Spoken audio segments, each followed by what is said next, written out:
എല്ലാവർക്കും ഞങ്ങളുടെ എല്ലാവരുടെയും ഹൃദയം നിറഞ്ഞ വിഷുവാശംസകൾ. Happy new year.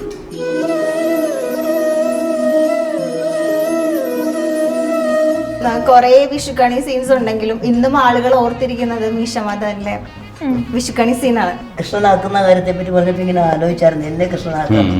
പക്ഷെ എന്നെ കൃഷ്ണനാക്കിയ പെട്ടെന്ന് തന്നെ മനസ്സിലാക്കില്ല. അതിപ്പോ ഇങ്ങനെ പ്ലാൻ ചെയ്തിട്ടാ ഇവൻ വേണ്ട ഇവൻ വന്ന് പെട്ടെന്ന് പിടിയിട്ട് അങ്ങനെ ഞാൻ ഔട്ടായി ആ സീനിൽ. എന്റെ കല്യാണം പൊളിച്ചവനാണ് ഇവൻ എന്നോട് പറഞ്ഞു ആലുവയില് YMC എന്ന് പറഞ്ഞ സ്ഥലമുണ്ട്, അവിടെ ഭയങ്കര പ്രൈവസി, മനുഷ്യൻ വരില്ല. റിസപ്ഷൻ തുടങ്ങി അരമണിക്കൂർ കഴിഞ്ഞപ്പോ ഫുഡ് തീർന്നു പോയി. അന്ന് ആലുവ മണപ്പുറത്ത് ശിവരാത്രിയുടെ അടുത്തായിരുന്നു. വള്ളത്തേൽ ആള് വന്നു ഇപ്പുറത്ത്. മനപ്പൂർവ്വം പണി കൊടുത്തായിരുന്നു. ശിവരാത്രി മണപ്പുറത്ത് വരുന്നവര് ബലിയൊക്കെ ഇട്ടിട്ട് ഇനി നമുക്ക് പക്രൂന്റെ കല്യാണത്തിന് വന്നു.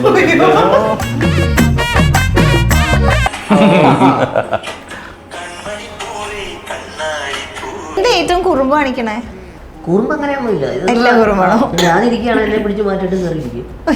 പുള്ളിക്കാരി ഷർട്ടൊക്കെ എടുത്തോണ്ട് തരും എനിക്ക് ഇടാൻ, ഒരുക്കുന്ന പോലൊക്കെ അങ്ങനെയൊക്കെയുള്ള കാര്യങ്ങൾ. പിന്നെ ടോയ്സും കാര്യങ്ങളൊക്കെ വെച്ചിട്ട് കളി എന്റെ അടുത്ത് കൊണ്ടുവന്ന് തരിക, കളിക്കാനായിട്ട് കൂടെ ഉള്ള ആള് ആ കൂട്ട് തന്നെ. കൺമണിപ്പൂവേ കണ്ണാടിപ്പൂവേ. ആളുടെ പ്രശ്നം എന്ന് പറഞ്ഞാൽ അമ്മ എന്തെല്ലാം പറഞ്ഞാൽ അവർക്ക് വിഷയമില്ല. ഞാൻ ചെറുതായിട്ട് എന്തെങ്കിലും പറഞ്ഞോണ്ട് ഭയങ്കര ഇമോഷണലാണ്. അങ്ങനെ ഒരു പ്രത്യേകത ഉണ്ട്. അതുകൊണ്ട് തന്നെ ഞാൻ അങ്ങനെ കൂടുതൽ ഭയങ്കര കർക്കശക്കാരനെ ഒരു അച്ഛനല്ല വീട്ടിൽ.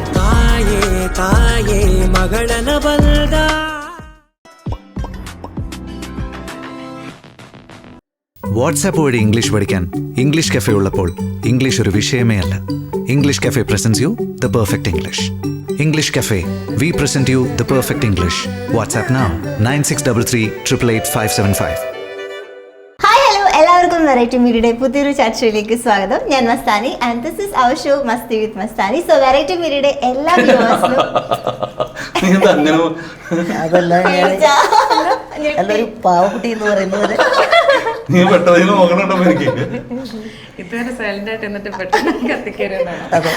അപ്പൊ വെറൈറ്റി മീഡിയയുടെ എല്ലാ വ്യൂവേഴ്സിനും വിഷു ആശംസകൾ. സോ ഇന്ന് നമ്മൾ വിഷുവിന് നമ്മളുടെ കൂടെ ജോയിൻ ചെയ്തിരിക്കുന്ന ഗസ്റ്റുകൾ 916 കുഞ്ഞൂട്ടൻ എന്ന സിനിമയുടെ വിശേഷങ്ങളുമായി അതിന്റെ താരങ്ങളാണ്. അങ്ങനെ ഫൈനലി അവർ നമ്മളുടെ കൂടെ ജോയിൻ ചെയ്തിരിക്കുകയാണ് ഗൈസ്.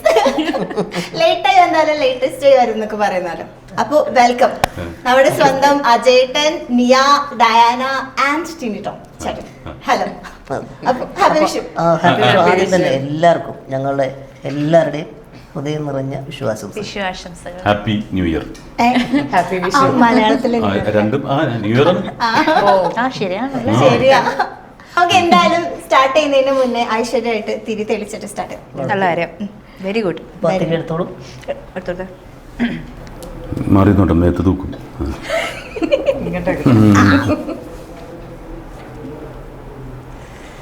ഇതാ ഇനി ഞാൻ വളരെ സീനിയറായ ഈ തിരി എല്ലാവരും കൂടി പിടിച്ചോ. കാരണം 2 തിരികൾ എല്ലാവരും പിടിച്ചോളൂ.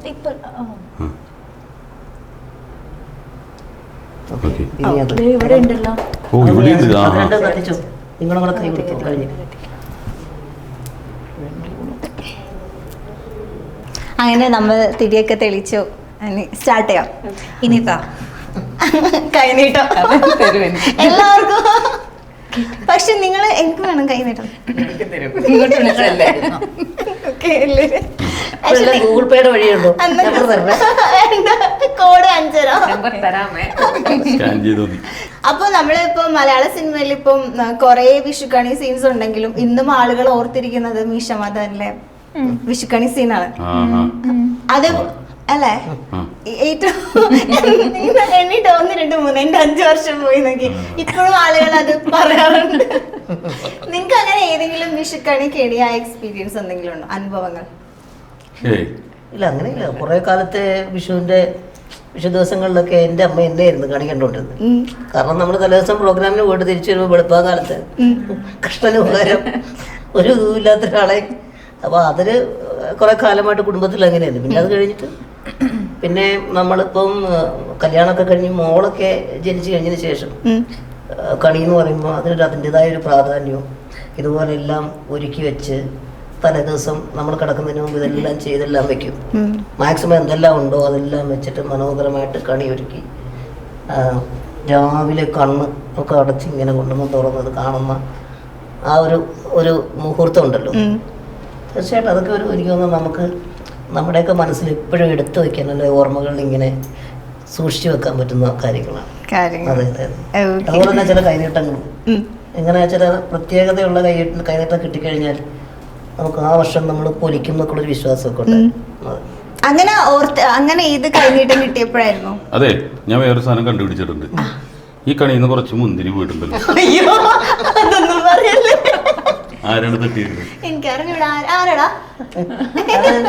എനിക്ക് തോന്നുന്നു ഒരു കാര്യം ചെയ്യും, എളുപ്പത്തിന് വേണം ഈ കണി വെച്ച ഭക്തിയില് ആരോ ഭക്തിപൂർവ്വം വെച്ചതല്ലേ കൃഷ്ണൻ എടുത്തായിട്ട് വിചാരിച്ചു. ഇതില് ഒരു മുന്തിരിയിൽ ഒരു പല്ലിന്റെ മാർക്ക്. ഓക്കെ, അപ്പം ഈ വിഷു കൈനീട്ടം കിട്ടിയപ്പം ചിലത് ഭയങ്കര അടിപൊളിയാവും പറഞ്ഞല്ലോ. അങ്ങനെ ആരുടെ കയ്യിൽ നിന്ന് കിട്ടിയപ്പോഴായിരുന്നു ആ വർഷം അടിപൊളിയായിട്ട് പോയത്? അല്ല, അതൊന്നും ഓർക്കുന്നില്ല. കാരണം ഒരുപാട് ഇപ്പൊ ഈ കൈനീട്ടങ്ങൾ ഇപ്പൊ നമ്മള് കുറെ ആയാലും ഇങ്ങനെ മേടിക്കുന്നു. പക്ഷെ അത് കഴിഞ്ഞതിന് ശേഷം ഏതെങ്കിലും ഒരു കൈനീട്ടം മേടിച്ച തീർത്തും കുഴപ്പമായിട്ട് ഇതുവരെ വരാത്തതുകൊണ്ട് ആ കൈനീട്ടമായിരുന്നു ഓർത്തിരുന്നേനെ. പക്ഷെ നമുക്ക് കുഴപ്പമില്ലാതെ പല പല കാര്യങ്ങളും നല്ല കാര്യങ്ങളും അത്യാവശ്യം കാര്യങ്ങളൊക്കെ നടന്നു പോകാനുള്ളതൊക്കെ കിട്ടിയിട്ടുണ്ട്.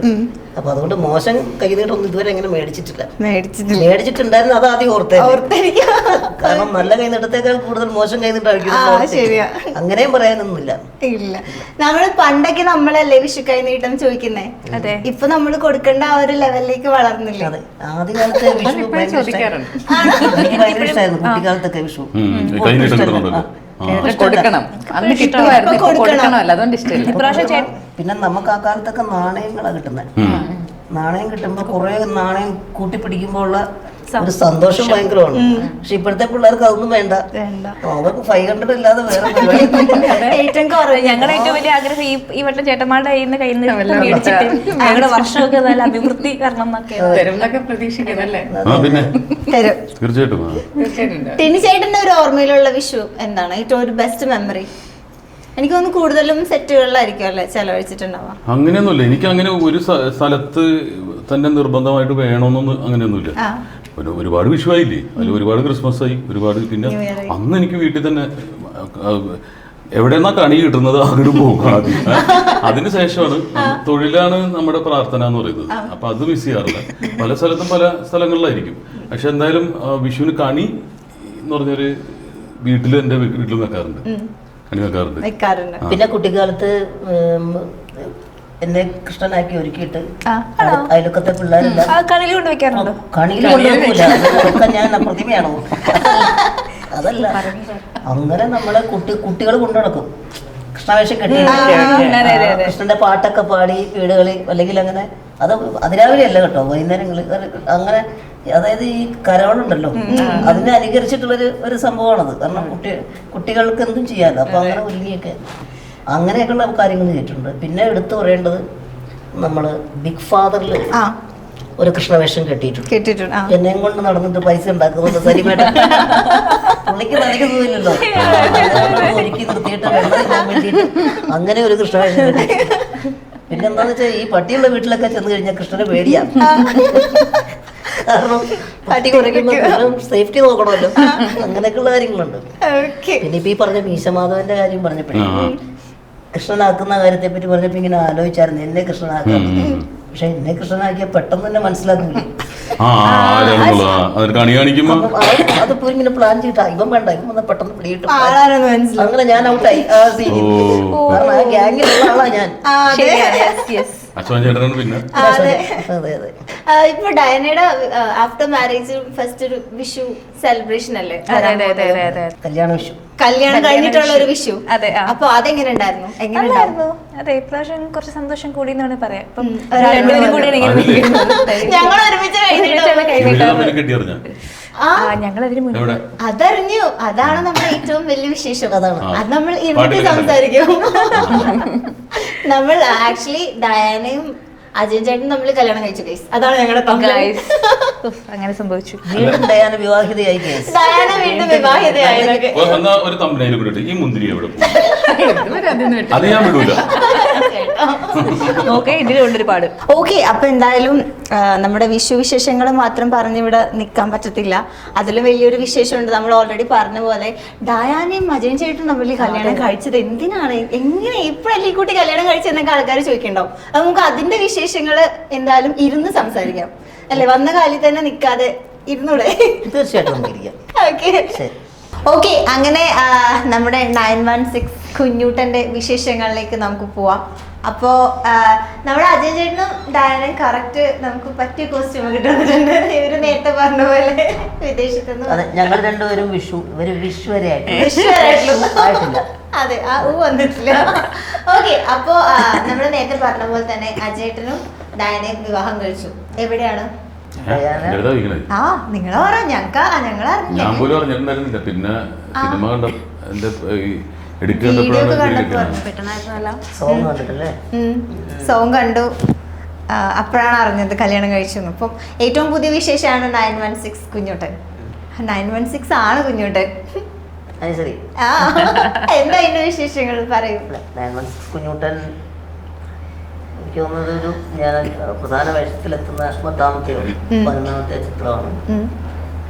അപ്പൊ ഈ പ്രധാന വേഷത്തിൽ വന്ന മറ്റ് കഥാപാത്രങ്ങൾ വെച്ച് നോക്കുമ്പോൾ കുറച്ച് അത്യാവശ്യം നല്ല മാറ്റമുള്ള, അല്ലെങ്കിൽ കുറച്ചും കൂടി അതിൽ നിന്നൊക്കെ മാറി നിൽക്കുന്ന ഒരു ക്യാരക്ടറാണ്. വളരെ എന്താ പറയുന്നത്, വീടും നല്ലൊരു ഗ്രാമവും അവിടെ കുറെ സുഹൃത്തുക്കളും, അയാള് കല്യാണം കഴിക്കണം എന്നുള്ളൊരു ആഗ്രഹത്തോടൊക്കെ നടക്കുന്ന വളരെ നൈർമല്യമുള്ള ഒരു മനുഷ്യൻ. 916 എന്ന് വെച്ചാൽ തങ്കപ്പെട്ട, അല്ലെങ്കിൽ നല്ല സ്വഭാവമുള്ള ഒരു കുഞ്ഞൂട്ടൻ എന്നാണ് ആ ഒരു സ്നേഹത്തോടെ കൂട്ടുകാരൊക്കെ വിളിക്കുന്ന പേരാണ്. അപ്പൊ അതാണ് കഥാപാത്രം. പിന്നെ സിനിമ ഡയറക്റ്റ് ചെയ്തിരിക്കുന്ന ആര്യ വിജയാണ്. അതുപോലെ ഇതിന്റെ ഈ ഡയറക്ടറുടെ പേര് പറയുന്ന കൂടെ തന്നെ പറയേണ്ട ഒരു പേരാണ് ഇതിന്റെ ക്രിയേറ്റീവ് ഡയറക്ടർ രാജ് ഫിമിൽ എന്ന് പറഞ്ഞിട്ട്, രാജ് ഫിമിൽ രാജനാണ്, അദ്ദേഹം ഉണ്ട്. ഇനി സിനിമ പ്രൊഡ്യൂസ് ചെയ്യുന്നത് അത് ഏറ്റവും എടുത്ത് പറയേണ്ട ഒരു കാര്യമാണല്ലോ, മോസ്റ്റർ ഡ്രാഗൺ എന്റർടൈൻമെന്റ് എന്ന ഒരു കമ്പനി. അവരുടെ ആദ്യത്തെ പടമാണ് 916. ഇതില് ഇപ്പൊ പ്രധാന വേഷം ചെയ്യുന്ന 2-3 പേരേ ഉള്ളൂ. ഇവിടെ ഞങ്ങൾ ഇത്രയും പേരേ ഉള്ളൂ. പക്ഷെ എന്നാൽ അങ്ങനെയല്ല, ഇതിൽ വരുന്ന ഒരുപാട് കഥാപാത്രങ്ങൾ, അതായത് പ്രത്യേകിച്ച് ഓരോ സീനിലും നമ്മുടെ എന്താ പറയാ അതുപോലെ കഴിവ് തെളിയിച്ച കലാകാരന്മാരാണ് വരുന്നത്. ടിൻചേട്ടാ, നമ്മള് പാട്ടിലേക്ക് ഇങ്ങനെ കണ്ടു, എന്താണ് ക്യാരക്ടർ? അജയേട്ടന്റെ കൂടെ ഫ്രണ്ടാണോ? മസിൽമാൻ എന്താ സ്ത്രീകളുടെ മുഖത്ത് നോക്കില്ല എന്നൊക്കെയാണ് പറയുന്നത്. അല്ല, ഒരു പാട്ടില് ഇവന്റെ നായിക അത്, ഒരു പാട്ടില് നായിക ഇത്. എനിക്ക് നായിക ഒന്നുമില്ല, നമുക്ക് പെണ്ണില്ലടാ. പക്ഷെ ഇതുപോലെ ഒരുപാട് ക്യാരക്ടേഴ്സ് വരുമ്പോ ഇപ്പൊ ടി.ജി. രവിചേട്ടനുണ്ട്, സുനിൽ സുഗതയുണ്ട്, അങ്ങനെ ഓരോ സെക്ഷനിലും ഓരോ എപ്പിസോഡ്സ് ആണ് അതൊക്കെ. അതിൽ ഓരോ വെറ്ററൻ ആക്ടേഴ്സാണ് വരുന്നത്. അപ്പൊ എന്റെ എൻട്രി ഇന്റർവ്യൂല് കഴിഞ്ഞിട്ടാണ് ശരിക്കും. ഇപ്പൊ നിങ്ങളുടെ ആ ഒരു ബന്ധത്തിനെ കുറിച്ച് പറഞ്ഞപ്പോഴേ, ഇപ്പം ആക്ച്വലി ടിനി ചേട്ടനും അജയേട്ടനും തമ്മിൽ കുറെ നാളുകളായിട്ടുള്ള ഒരു സൗഹൃദം ഇല്ലേ? അപ്പൊ നിങ്ങൾ എങ്ങനെയുള്ള ഒരു ഫ്രണ്ട്സ് ആണ്? അതായത് എപ്പോഴും വിളിച്ച് സംസാരിച്ച് അപ്ഡേറ്റ് ചെയ്യുന്ന ഫ്രണ്ട്സ് ആണോ, അല്ലെങ്കിൽ വിളിക്കൊന്നുമില്ല പക്ഷെ നേരിട്ട് കാണുമ്പോൾ നമ്മളൊന്നിച്ച് ഇപ്പൊ ആദ്യകാലത്ത് പ്രോഗ്രാമുകളും ഞങ്ങളെ പരിപാടികളും കാര്യങ്ങളൊക്കെ ചെയ്യുമ്പോൾ ഞങ്ങൾ നിരന്തരം കോളുകളുണ്ടായിരുന്നു. ഇപ്പോഴെന്ന് പറയുമ്പോൾ ഈ സിനിമയായിട്ട് ബന്ധപ്പെട്ടിട്ടാണ് ഇപ്പൊ ഞങ്ങൾ കൂടുതൽ ഡിസ്കഷനും കാര്യങ്ങളും അത് അങ്ങനെ ഇങ്ങനെയെന്ന് പറഞ്ഞിട്ട്. അത് കഴിയുമ്പോൾ ടിനിയുടെ വർക്കായിട്ട് ടിനി അതിന്റെ ബിസിയായിട്ട് ടിനി നിൽക്കും, ഞാൻ അങ്ങനെ. പിന്നെ നമ്മളിപ്പോ ചാനൽ പ്രോഗ്രാമുകളിലൊക്കെ ഇരിക്കുന്ന സമയത്ത് ഞങ്ങൾ വീണ്ടും ഒന്നിച്ച് കാണും. പിന്നെ അതുപോലെ മറ്റു കാര്യങ്ങളിൽ മാത്രമേ ഉള്ളൂ. എന്ന് വെച്ച് കഴിഞ്ഞാൽ പണ്ട് ഉണ്ടായിരുന്ന ആ ഒരു ഒന്നിച്ചുള്ള ആ നിമിഷങ്ങളൊക്കെ ഇപ്പൊ കുറച്ച് കുറഞ്ഞിട്ടുണ്ട്. എന്നാൽ കൂടി അതിൽ അത്യാവശ്യം ഉണ്ടെങ്കിൽ ഞങ്ങൾ അങ്ങോട്ട് കൂടെ സംസാരിക്കും. അങ്ങനെയാണ്. ഓക്കെ, ചേട്ടനോ? അതിനല്ലേ എനിക്ക് പറയുള്ളൂ. നമ്മളെ കുറിച്ചല്ലേ ചോദിച്ചത്. രണ്ടുപേർക്കും പറയാനുള്ള കാര്യങ്ങൾ പോലും ഒരാള് പറഞ്ഞു കഴിഞ്ഞാൽ മറ്റൊരാൾക്ക് അത് ഇല്ല പറയാൻ. ഒരുപോലെ ചിന്തിക്കുന്നു.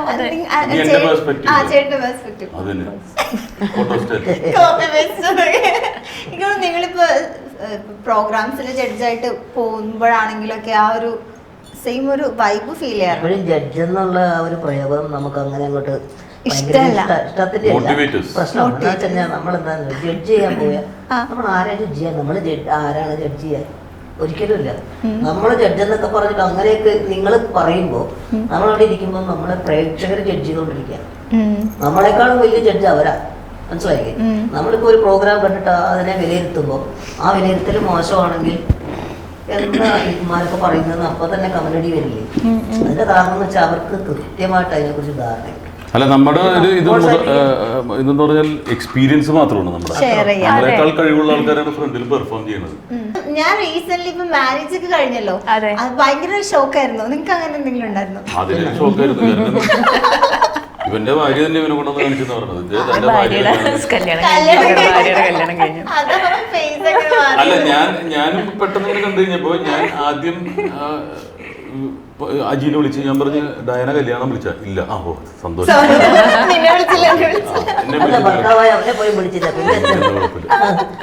അല്ല, അത് പെട്ടെന്ന് എടുത്തു ചാടിയുള്ള ഒരു പരിപാടിയായിരുന്നു. അതെ, ഇത് വളരെ പെട്ടെന്ന് സംഭവിച്ചൊരു കാര്യമാണ്. പിന്നെ ഇതൊരു നിക്കാഹാണ് കഴിഞ്ഞിട്ടുള്ളത്. ഞങ്ങളുടെ കല്യാണം ഈ സെപ്റ്റംബറിലാണ്.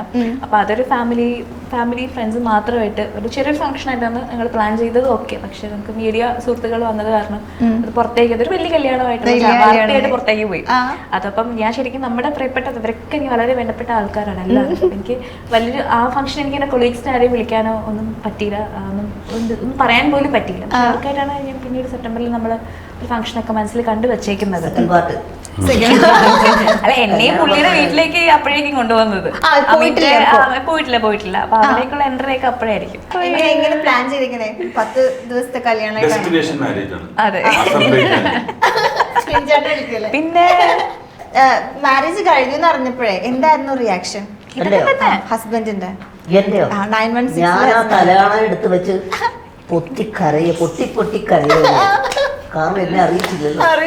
മാത്രമല്ല കല്യാണം കഴിച്ച ഞാനല്ലേ, പിന്നെ ഇപ്പൊ നിക്കാഹല്ലേ കഴിഞ്ഞുള്ളൂ, മനസ്സിലായില്ലേ? വാലിഡ് ആയിട്ടുള്ള ഇവിടെയാണ് കല്യാണം ഞാൻ കഴിച്ചിട്ടില്ല. അപ്പൊ അതുകൊണ്ട് പിന്നെ സമാധാനിപ്പിച്ചിട്ട് ഇനി എന്നെ വിളിച്ച് ഒരുപാട്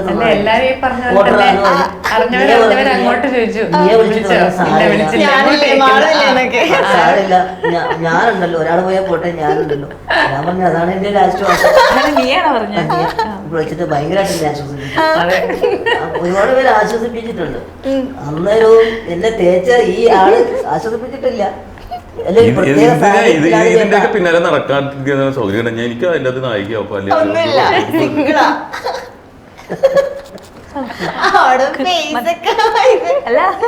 എന്തൊക്കെയാ പറയുന്നത്? ഇല്ല, എല്ലാവർക്കും സമാധാനം. അങ്ങോട്ടും ഇങ്ങോട്ടും വിളിച്ചോ? ഇല്ല, വിളിച്ചില്ല. അറിഞ്ഞില്ല. അപ്പൊ എല്ലാവർക്കും സമാധാനം. ആരും അറിഞ്ഞിട്ടില്ലല്ലോ. പക്ഷെ ഞാൻ ചോദിക്കട്ടെ, എനിക്ക് സത്യം പറഞ്ഞ കല്യാണം കഴിക്കുമ്പോഴേ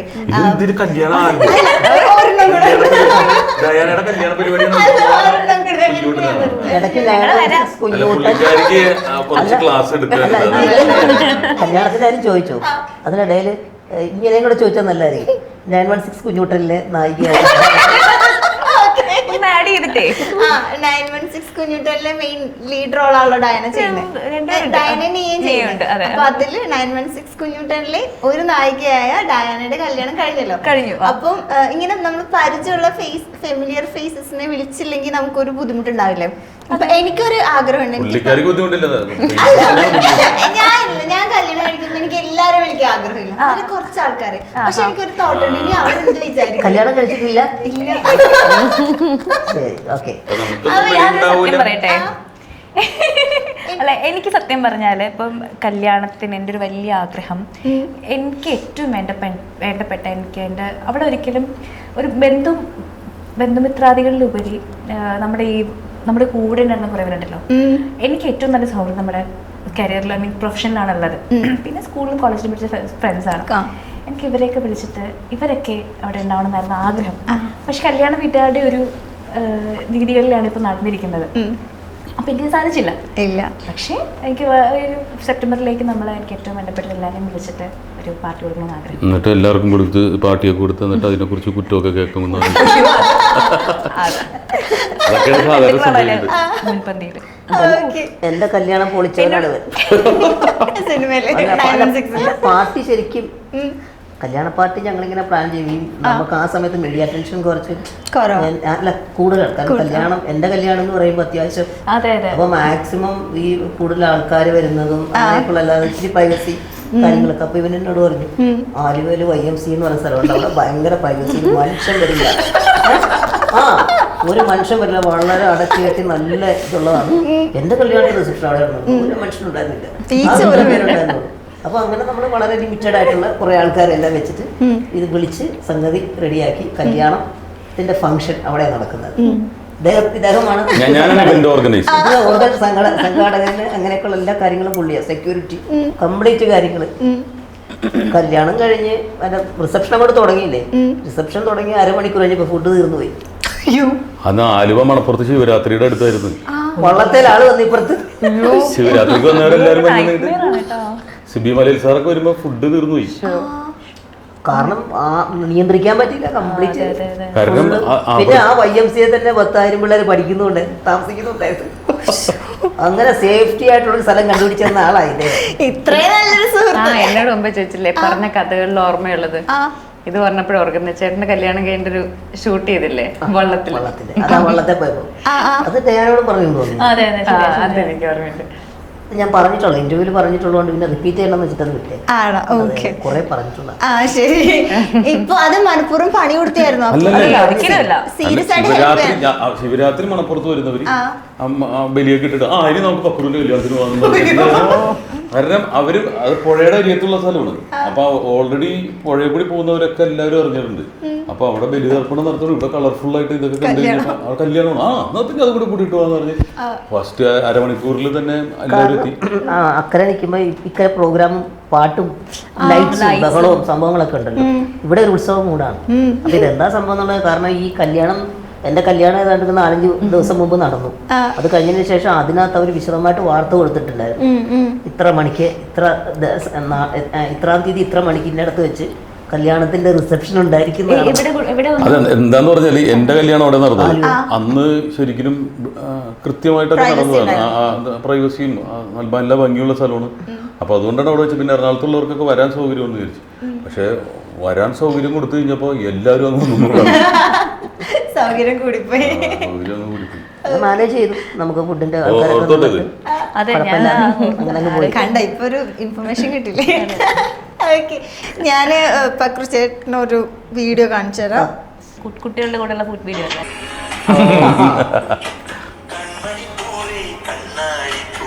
കണി തന്നെ അല്ലേ? കറക്റ്റ് അല്ലേ?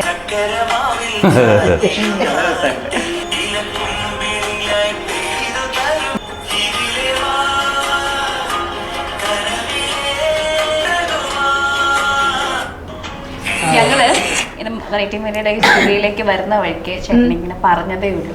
ഇപ്പം വീട്ടിൽ പോയതിനു ശേഷം ഒരാളിങ്ങനെ ഓടി വന്നിട്ട് ഇങ്ങനെ അടുത്തിരുന്നിട്ട് ഇങ്ങനെ സംസാരിക്കും.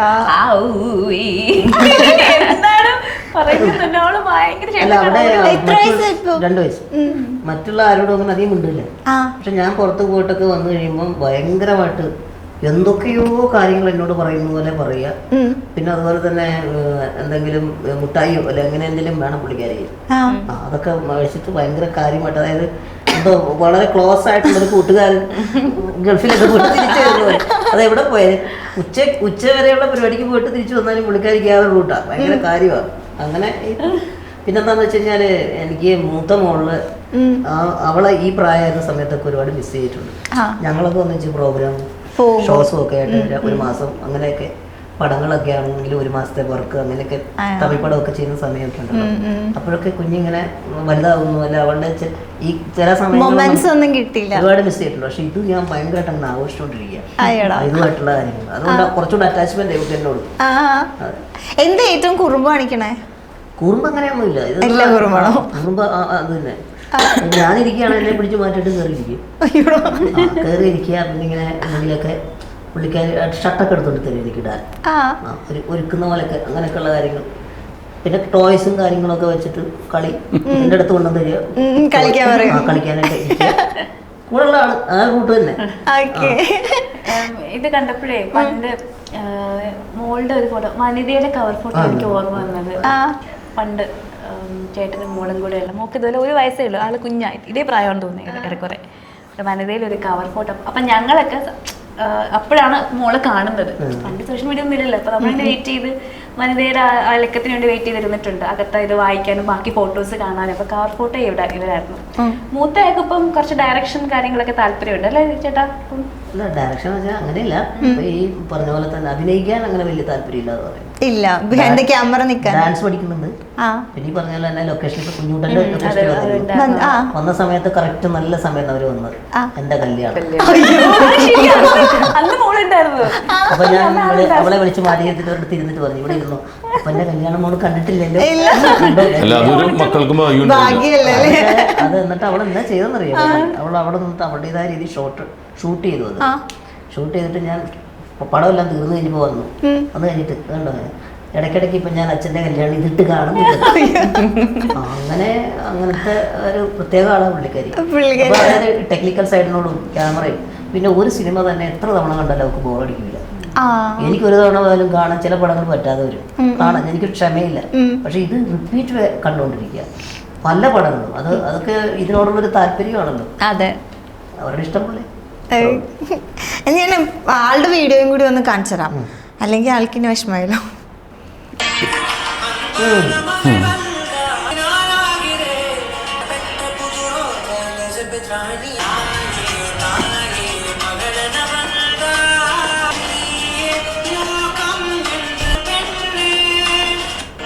ദീപ്തയാണ് കൂടുതലും ചേട്ടനെ റിസംബിൾ ചെയ്യുന്നത് അല്ലേ? അതെ, നല്ല ചായ ഉണ്ട്. ഭയങ്കര സ്റ്റൈലിഷ് വീഡിയോസാ. ആളുടെ പ്രശ്നം പറഞ്ഞാൽ അമ്മ എന്തെല്ലാം പറഞ്ഞാൽ അവർക്ക് വിഷയമില്ല. ഞാൻ ചെറുതായിട്ട് എന്തെങ്കിലും പറഞ്ഞാൽ ഭയങ്കര ഇമോഷണലാണ്. അങ്ങനെ ഒരു പ്രത്യേകത ഉണ്ട്. അതുകൊണ്ട് തന്നെ ഞാൻ അങ്ങനെ കൂടുതൽ ഭയങ്കര കർക്കശക്കാരൻ്റെ ഒരു അച്ഛനല്ല വീട്ടില്. എന്നാൽ ആവശ്യമുള്ള കാര്യങ്ങൾ മാത്രം പറയും. ഇച്ചിരി എനിക്കറിയാം വീട്ടിലൊക്കെ ഇങ്ങനെ എല്ലാം ആവശ്യത്തിന് സ്വാതന്ത്ര്യം, ആവശ്യത്തിന് എല്ലാ കാര്യങ്ങളും നമ്മളൊരു കൂട്ടാം ഉണ്ട്. ഇപ്പൊ 916 കുഞ്ഞുട്ടൻ ഇപ്പൊ കുറച്ച് നാൾക്ക് ശേഷം വീണ്ടും മെയിൻ ക്യാരക്ടറായിട്ട് വരുവാണല്ലോ. അപ്പൊ നമ്മൾ നേരത്തെ നീനോട് ചോദിച്ചു തന്നെയാണ്, ഇപ്പൊ കുറച്ച് നാൾക്ക് ശേഷം വന്ന പിന്നെ ഞാനിത് മെയിൻ ലീഡായിട്ട് ചെയ്യാമെന്ന് തോന്നിയത് എന്തായിരുന്നു? അപ്പൊ നീ പറഞ്ഞ ആൻസർ പറയാൻ പറ്റില്ല, വേറെ പറഞ്ഞു. അല്ല, ഞാൻ എൻ്റെ ഏറ്റവും വലിയ പ്രശ്നം എന്ന് പറഞ്ഞു കഴിഞ്ഞാൽ എനിക്ക് പ്രാധാന്യമുള്ള വേഷം മലയാള സിനിമയിൽ കിട്ടുക എന്നുള്ളതാണ്. എനിക്ക് വേണ്ടിയിട്ട് എഴുതുക എന്നുള്ളതാണ്. അങ്ങനെ എഴുതി കഴിഞ്ഞാൽ അതിനൊരു പ്രൊഡ്യൂസർ വരിക, പിന്നെ ബാക്കി ആർട്ടിസ്റ്റുകളെല്ലാം വന്നത് ആ പ്രൊജക്റ്റ് ഓണാകുക എന്ന് പറയുന്നത് ഒരു വലിയൊരു പ്രോസസ്സാണ്. അപ്പം ഈ കടമ്പകളെല്ലാം കടക്കാൻ വേണ്ടി പല പടങ്ങളും പല ആളുകളും കഥയൊക്കെ എനിക്ക് വേണ്ടി എഴുതിക്ക് വെച്ച് നമുക്ക് ഈ പറഞ്ഞ പോലെ തന്നെ ബാക്കി കാര്യങ്ങൾ നടക്കാൻ വേണ്ടി അവർ ശ്രമിച്ചുകൊണ്ടിരിക്കണം. അപ്പൊ സ്വാഭാവികമായിട്ടും നമ്മുടെ മുന്നിലേക്ക് വരുന്നൊരു കാര്യത്തിൽ എന്തെല്ലാം ഘടകങ്ങളാണ് ഒരുമിച്ച് വരുന്നത്, അതിനകത്തൊരു നല്ലൊരു കഥ ഉണ്ടാവണം. പിന്നെ പറഞ്ഞ പോലെ തന്നെ മറ്റ് ക്യാരക്ടേഴ്സിൽ നിന്ന് എന്തെങ്കിലും അതിനകത്ത് ചെയ്യാനുണ്ടോ അന്ന് നോക്കുക. പിന്നെ ഈ പറഞ്ഞ അതിന് പണം മുടക്കാനൊരു പ്രൊഡ്യൂസർ വരിക. ആ ഒരു സമയത്ത് ഇപ്പോൾ ഇതിൻ്റെ കൂടെ പറയേണ്ടതും മോർസൺ ഡ്രാഗൺ എൻ്റർടൈൻമെൻറ്റ് എന്ന ആ കമ്പനി അവർ ഇങ്ങനെ ഒരു ചെറിയ പടം ചെയ്യാൻ, പ്രത്യേകിച്ച് എന്നെ വെച്ചിട്ട് ആദ്യത്തെ പടം ചെയ്യാനായിട്ട് വളരെ താല്പര്യത്തോടെ. അപ്പോൾ ആദ്യം ഞാൻ ചോദിച്ചു, ഈ ക്യാരക്ടർ ഞാൻ തന്നെ ചെയ്യണോ, വേറെ ആർക്കാണെങ്കിലും വേണമെങ്കിൽ ചെയ്താൽ മതിയോ എന്ന് ചോദിച്ചപ്പോൾ പറഞ്ഞെന്ന് പറഞ്ഞാൽ അതല്ല, ഈ കുഞ്ഞൂട്ടൻ എന്ന് പറഞ്ഞ ഈ ക്യാരക്ടർ ചേട്ടൻ ചെയ്യുന്നതാണ് അതിൻ്റെ ഹൈലൈറ്റ്സ്. പിന്നെ അതിലേക്ക് ഇവരൊക്കെ വരുമ്പോൾ ഈ ടിനിയൊക്കെ ആണെങ്കിലും കുറേ നാൾ കൂടിയിട്ട് ഞങ്ങൾ ഒന്നിച്ചൊരു സിനിമയിൽ ഫുൾ അല്ലെങ്കിൽ എന്താ പറയുന്നത് ഞാൻ വന്നു പോകുന്ന കഥാപാത്രങ്ങളാണ് നമ്മുടെ കൂടെ. കുറച്ചുകൂടെ സ്ക്രീൻ സ്പേസ് ഉള്ള പ്രാധാന്യമുള്ള വേഷങ്ങളൊക്കെ വരുമ്പോൾ നമുക്ക് അതും കൂടെ ഒക്കെ നോക്കൂലേ. അങ്ങനെ നല്ലൊരു ടീം വന്നു. പിന്നെ ഇതിൻ്റെ ടെക്നീഷ്യൻസിനെ പറ്റിയൊക്കെ പറഞ്ഞപ്പോഴും ഒക്കെ എല്ലാവരും മിടുമിടുക്കമാണ്. നമുക്കൊരു പരിമിതി ഉണ്ടല്ലോ, ആ പരിമിതിക്കകത്ത് നിന്നുകൊണ്ടുള്ളൊരു കളിയാണ് എൻ്റെ. അപ്പോൾ ആ കളിക്ക് പറ്റുന്ന തരത്തിലുള്ള എല്ലാ കാര്യങ്ങളും വരണം, സ്ക്രിപ്റ്റ് മറ്റു കാര്യങ്ങളെല്ലാം. അത് വന്നാലാണ് നമ്മുടെ പ്രോജക്റ്റ് വരുള്ളൂ. അത് ചിലപ്പോൾ 2 വർഷമാകാം, 3 വർഷമാകാം, ചിലപ്പോൾ 5 വർഷം വരെ അല്ല, എത്ര വർഷം വേണേലും. ഇപ്പം അടുത്ത അത്ഭുത ദീപം 2 സാർ അനൗൺസ് ചെയ്തിട്ടുണ്ട്. അപ്പോൾ അതിന് വേണ്ടിയിട്ടുള്ള കാത്തിരിപ്പ്. അതിപ്പോൾ എപ്പോൾ എക്സിക്യൂട്ട്, അതിന് ഈ പറഞ്ഞ പോലെ ഒരുപാട് പ്രോസസ്സ് ഉണ്ടല്ലോ, അതെപ്പോൾ നടക്കുന്നു അപ്പോൾ അത് നമ്മൾ ചെയ്യുക. അങ്ങനെയുള്ള ഒരു നല്ല നല്ല സംഭവങ്ങൾ ചെയ്യാനുള്ളൊരു കൊതിയോടെ കാത്തിരിക്കുന്നു. ചേട്ടൻ്റെ അടുത്തൊരു ചോദ്യം ചോദിക്കാമോ? ഞാൻ പറയാം. സ്പേസുമായിട്ട് ബന്ധപ്പെട്ടാണ് ബഹിരാകാശ ഏജൻസിയുടെ ബ്രാൻഡ് എന്താണെങ്കിലും ചോദിക്കാം. പിന്നെ ഒരു കുഴപ്പമില്ല, മറുപടി പറയുന്നത് ചിലപ്പോൾ അത് കുഴപ്പമില്ല, എൻജോയ് ചെയ്യാം. അല്ല ഇനി പറയും, എനിക്കറിയാം. അല്ല, ഇങ്ങനെയുള്ള ക്വസ്റ്റ്യൻസ് വരുമ്പം പൊതുവെ പക്രുച്ചേട്ടൻ ആൻസർ പറയും തന്നെ പറയാറ്. പക്ഷെ അങ്ങനെ അവൻ പറയുമെങ്കിലും അവൻ എല്ലാ കാര്യങ്ങളും പറയണം. പിന്നെ പറഞ്ഞിട്ട് ഇനി ഇതിന്റെ കുഴപ്പമുണ്ടാകുന്ന വെച്ചിട്ട് അങ്ങോട്ട് വിട്ടേക്ക. ഇപ്പൊ റീസെന്റ് ഇപ്പൊ പക്രുചേട്ടൻ ചോദിച്ചോ കല്യാണത്തിനെ കുറിച്ച് ആദ്യമായിട്ട് ചോദിക്കേണ്ടത്. അല്ല, ആദ്യം ചോദിച്ചിട്ടേ ഇനിയിപ്പോ മൂടെങ്ങാനും മാറിപ്പോയാൽ ചോദിച്ചാലേ പുള്ളിക്ക് മൂഡ് വരുള്ളൂ. നമ്മള് എല്ലാരും ഇങ്ങനെ സ്പേസിലൊക്കെ പോവും,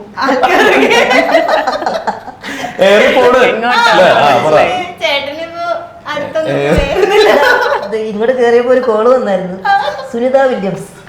പിന്നെ എവിടെ ഉണ്ട് അങ്ങനെയൊക്കെ, അങ്ങനെ ഒരു ബന്ധമായിട്ട് അല്ല. അപ്പം ഒരു ഇനോഗ്രേഷന് പോയ സമയത്ത് ഇതേപോലെ ആക്ട് ചെയ്യാൻ പറഞ്ഞു. അപ്പൊ അത് പക്ഷേ എയർലൈൻ ആൾക്കാരെ ഏറ്റെടുത്തു, വേറെ രീതിയിൽ പോയി. ചേട്ടൻ എന്താ പറയാനുള്ളത്? അല്ല, നമ്മള് നല്ലതാണ് ഉദ്ദേശിച്ചതെങ്കിൽ അത് നന്മയ്ക്ക് വേണ്ടി തന്നെ തിരിഞ്ഞു വരുള്ളൂ.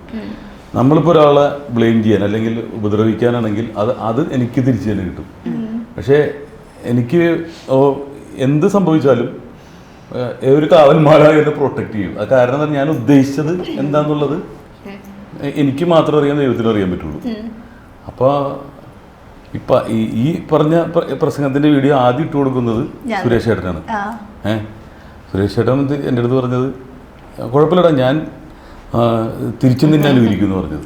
ഇപ്പം എന്ന് വിഷുക്കണിയുടെ കാര്യം ചോദിച്ചില്ലേ, എനിക്ക് വിഷുക്കണി ആരും തന്നിട്ടില്ല ജീവിതത്തിൽ. വിഷു കൈനീട്ടം ആരും തന്നിട്ടുള്ളത് ആകെ സുരേഷ് ചേട്ടൻ. ഒരൊറ്റ ഒരു രൂപയുടെ നോട്ട്. കാരണം കൈനീട്ടം ഒന്ന് നമ്മുടെ ഫാമിലിയിൽ അങ്ങനെ ഇതില്ല. പക്ഷെ നമ്മുടെ കണിയൊക്കെ നമ്മൾ വെക്കാറുണ്ട്. പക്ഷെ കൈനീട്ടം എനിക്ക് ആരും തന്നിട്ടില്ല, ഞാൻ കൊടുക്കുകയാണ് ചെയ്തിട്ടുള്ളത്. പക്ഷെ എനിക്ക് തന്നിട്ടുള്ളത് സുരേഷ് ചേട്ടൻ. അപ്പം അത്രയും ബന്ധമുള്ളൊരു ബ്രദറിൻ്റെ, അദ്ദേഹത്തിന് വേദന ഉണ്ടായിന്ന് പറഞ്ഞാൽ എനിക്ക് വേദനിക്കും. അപ്പം വേറെ ഇത് ഡൈവേർട്ട് ചെയ്തിട്ട് വേറെ ന്യൂസാക്കി മാറ്റിയപ്പോഴാണ് എനിക്ക് വിഷമമായത്. പക്ഷെ അത് അദ്ദേഹത്തിന് ക്ലിയർ ആയിട്ടുണ്ട്. ഇപ്പം എനിക്ക് എല്ലാ പ്രസ്ഥാനങ്ങളിലും അടുത്ത സുഹൃത്തുക്കളുണ്ട്. ഒരു കോള് പോലും എന്നെ വിളിച്ചിട്ട് ചീത്തയെന്ന് വിളിച്ചിട്ടില്ല. കമൻസ് വരും, അത് പിന്നെ സൈബർ.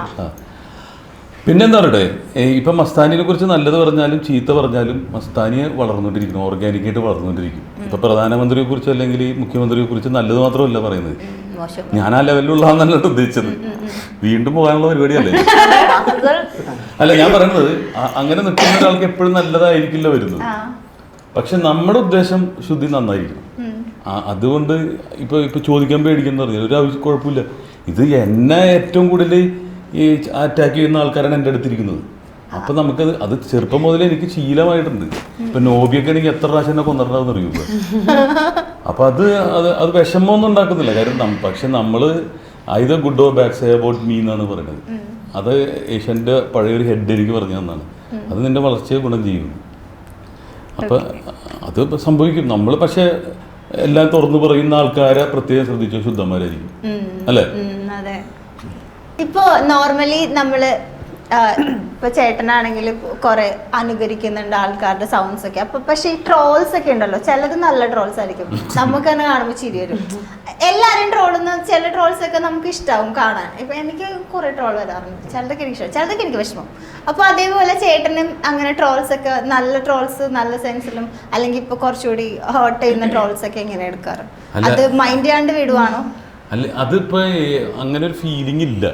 നമുക്കൊരു പെണ്ണ് കേസോ അല്ലെങ്കിൽ ഒരാളെ ഒരു പോലീസ് കേസോ ഇതൊക്കെ വന്നാലേ ബാധിക്കുള്ളൂ. പക്ഷെ ഒരു ഐറ്റം കളിച്ചിട്ട് അപ്പൊ തന്നെ ട്രോളാകുന്നെന്ന് പറയുമ്പോൾ അതൊരു ഭയങ്കര മൈലേജ് ആയിട്ടാണ് പുള്ളി കരുതുന്നത്. അല്ല, അതല്ല, അത് ഞാൻ പറയുന്നത് അങ്ങനത്തെ ഇതൊന്നും നമ്മുടെ ജീവിതത്തിൽ വരാതിരിക്കട്ടെ എന്നുള്ളതാണ് നമ്മുടെ പ്രാർത്ഥന. ഇതുവരെയായിട്ട് ഒന്നും ഉണ്ടായിട്ടില്ല. ഒരാളെ ഉപദ്രവിച്ച കേസോ അല്ലെങ്കിൽ അങ്ങനത്തെ കേസുകൾ വരുമ്പോഴാണല്ലോ നമുക്ക്. നമ്മളോട് ചോദിച്ച ചോദ്യത്തിനകത്ത് കിടക്കുന്ന ഒരു കാര്യം, ഇപ്പം നമ്മൾ കുറെ കാലമായി മിമിക്രി, പക്ഷെ നമ്മളെക്കാളും മികച്ച മിമിക്രിക്കാരിപ്പോൾ വരുന്നു. അപ്പോൾ അവരെ മോട്ടിവേറ്റ് ചെയ്യുന്ന ജോലി നമ്മൾ ചെയ്തുകൊണ്ടിരിക്കും. അപ്പം നമ്മൾ ആദ്യകാലത്ത് ചെയ്ത അല്ലെങ്കിൽ അതേ ഒരു എന്താ പറയുക സൗണ്ടിൻ്റെ ക്വാളിറ്റി അതിനേക്കാളും മികച്ച ആൾക്കാർ വരുന്നു. അത് കണ്ടുകൊണ്ടിരിക്കുന്ന പ്രേക്ഷകർ. അപ്പം നമ്മളിപ്പോഴും സ്റ്റേജിൽ ചെന്ന് കഴിയുമ്പോഴത്തേക്കിനും അവർ ചോദിക്കും എന്തെങ്കിലും ചെയ്യാമോ എന്ന് ചോദിക്കുമ്പോൾ ആ ഒരു സമയത്ത് എന്തെങ്കിലും ചെയ്യണ്ടേ എന്ന് ഓർത്തിട്ട് പെട്ടെന്ന് എടുത്ത് ചെയ്യുന്നതായിരുന്നു. മനസ്സിലായില്ലേ? അത് ചിലപ്പോൾ പൂർണ്ണമായിട്ടും അനുകരണമാവും. അല്ല, നമ്മുടെ ശബ്ദം തിരിച്ചറിയാൻ തുടങ്ങി ആൾക്കാർ. ഇപ്പൊ ലക്കി ഭാസ്കർ എന്ന് പറഞ്ഞ പടത്തില് എനിക്ക് വിളി വന്നോണ്ടിരിക്കുക. ലക്കി ഭാസ്കറിൽ ദുൽഖറിന്റെ സുഹൃത്തായിട്ട്. അപ്പൊ എന്റെ ശബ്ദം കേൾക്കുമ്പോൾ തന്നെ ആൾക്കാർക്ക് മനസ്സിലാവുന്നു അത് ടിനി ടോമാണ് ഇരിക്കുന്നത്. അപ്പൊ ഞാൻ എന്ത് വോയിസ് ആയാലും ടിനി ടോമാണെന്നുള്ള ആ ശബ്ദം അത്രയും മനസ്സിലായി തുടങ്ങി. പിന്നെ നമ്മുടെ പിന്നാലെ വന്നിരിക്കുന്നവരാണ് ഏറ്റവും വലുത്. ബൈബിളിൽ പറഞ്ഞിരുന്നത് യോഹന്നാൻ പറഞ്ഞത് എന്റെ പിന്നാലെ വരുന്നവരാണ് എന്നെക്കാൾ വലിയ, കർത്താവിനെ കുറിച്ച് പറഞ്ഞതാ. അപ്പോ എന്റെ പിന്നാലെ വരുന്നവർക്ക് വഴിയൊരുക്കാനാണ് നമ്മൾ വന്നേക്കുന്നത്. ഇപ്പൊ നമ്മുടെ മുന്നേ പോയവര് നമുക്ക് വഴിയൊരുക്കുന്നുണ്ടല്ലോ നമുക്ക് ഇവിടെ ഇരിക്കാൻ പറ്റും. അപ്പൊ നമുക്ക് നമ്മുടെ ഗുരുക്കന്മാരായിട്ട് പറയേണ്ട ഞങ്ങൾ മിമിക്രി ചെയ്യുന്ന അല്ലെങ്കിൽ ഞങ്ങളുടെ ആ ഒരു കാലഘട്ടത്തിൽ പുള്ളി രാജാവാണ്. ആ നസീർക്കയ്ക്ക് ഇപ്പൊ സ്റ്റേജിൽ കയറിയിട്ട് പെട്ടെന്ന് അനുകരിക്കാൻ പറഞ്ഞ ഭയം. ഞാൻ കഴിഞ്ഞ ദിവസം സ്റ്റേജിന്റെ ബാക്കിൽ തോന്നി ഇക്ക അങ്ങനല്ല, ഇക്ക അത് ചെയ്യുമ്പോൾ അത് കേൾക്കാനായിട്ട് ആൾക്കാർക്കൊരു കൊതിയുണ്ട്, അത് നിങ്ങളത് ഭയങ്കരമായിട്ട് എന്ന് പറഞ്ഞിട്ട് മോട്ടിവേറ്റ് ചെയ്യേണ്ടി ഒന്നും അല്ല. ആ ഭയം ഇല്ലാത്തതാണ് ഞാൻ ഇപ്പൊ ഇറങ്ങിയത്. കാരണം പറഞ്ഞ ഉടനെ അന്ന് നടന്ന സംഭവം തന്നെ ഉച്ചയ്ക്ക് ഞാൻ അവതരിപ്പിച്ചതാണ്. അത് അവർ പറഞ്ഞ് നിർബന്ധിച്ചാണ്. ഞാൻ നിർത്തിയിട്ട് പ്രസംഗമൊക്കെ നിർത്തി ഇരിക്കാൻ പോകുമ്പോഴാണ് മറ്റേ പുള്ളി നമുക്ക് ഉദ്ഘാടനത്തിന് വിളിച്ച ആൾക്കാർക്ക് സാറ്റിസ്ഫാക്ഷൻ വേണ്ട. എല്ലാവരും ചെയ്തില്ലെങ്കിൽ പറയൂ ഇവൻ വലിയ സിനിമാടനായപ്പോ പഴയ വഴി വന്ന വഴിയൊക്കെ മറന്നു. അവർക്ക് അതാണ് ഇഷ്ടം. എന്റർടൈൻമെന്റ് ആണ്. എന്റർടൈൻമെന്റിന്റെ ഭാഗമായിട്ട് മാത്രമാണ് ഞാനത് അവതരിപ്പിച്ചത്. എന്തായാലും 916 കുഞ്ഞൂട്ടന് എല്ലാവിധ ആശംസകളും. നല്ലൊരു സിനിമ ആവട്ടെ. പിന്നെ നമുക്ക് ഇതേപോലെ കണ്ടുമുട്ടാൻ അവസരം ഉണ്ടാവട്ടെ. Thank you so much. ഇതിന്റെ കൂടെ ഒന്നും ആഡ് ചെയ്യാൻ പറ്റുന്നത് കട്ട് ചെയ്ത് നിങ്ങൾക്ക് ആഡ് ചെയ്യാൻ എഡിറ്റ് ചെയ്യാൻ. പിന്നെ അതുപോലെ തന്നെ ഇതിനകത്ത് എടുത്തു പറയേണ്ട മറ്റൊരു കഥാപാത്രം ടിനിയും എന്നെയും അതുപോലെ തന്നെ ഉള്ളൊരു ക്യാരക്ടറുണ്ട്. രാകേഷ് സുബ്രഹ്മണ്യൻ എന്നൊരു പുതിയ നടനെ കൂടി ഈ പടത്തിലൂടെ പരിചയപ്പെടുത്തുന്നുണ്ട്. അത്യാവശ്യം നല്ലൊരു കഥാപാത്രമാണ് അദ്ദേഹം ഇതിൽ അഭിനയിച്ചിരിക്കുന്നത്. ഈ പറഞ്ഞ പോലെ തന്നെ എന്നോടൊപ്പം വരുന്ന ഒരു ക്യാരക്ടറാണ് അദ്ദേഹം. ക്യാപ്റ്റനായിരുന്നു, ഷിപ്പ് ഓടിക്കുന്ന അതിന്റെ ക്യാപ്റ്റനാണ് അദ്ദേഹം.